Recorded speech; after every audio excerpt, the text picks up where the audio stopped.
So your discussion assignment is much the same as last week, although you have chosen to write on um, different topics.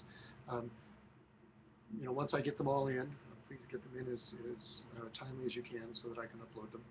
Uh, you know, Post a brief description of which issue you chose to deal with and what your recommendations were and those kinds of things. And then again, what kinds of questions um, arose for you as you were putting this together?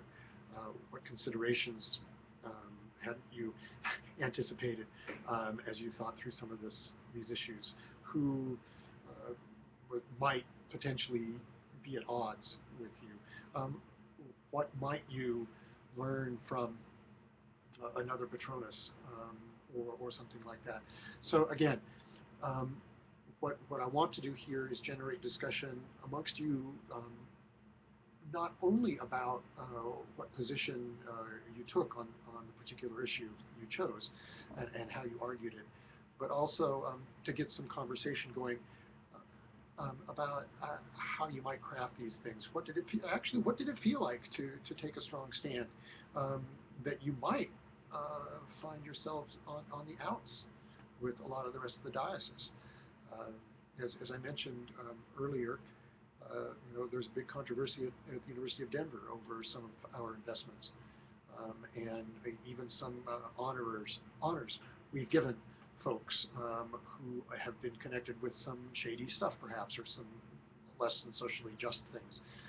Some of you may remember that we had President Bush, former President Bush here in the fall, and that generated for a humanitarian award, and that generated a huge outcry from the people who were looking solely at questions of his involvement, or with questions of war and all of that. When there was another side that would say, well, look at what he's doing in terms of malaria and all of those kinds of things in Africa. So, being a prophet has some strings attached, and so are you going to feel some heat there? All of these things can come up in discussion.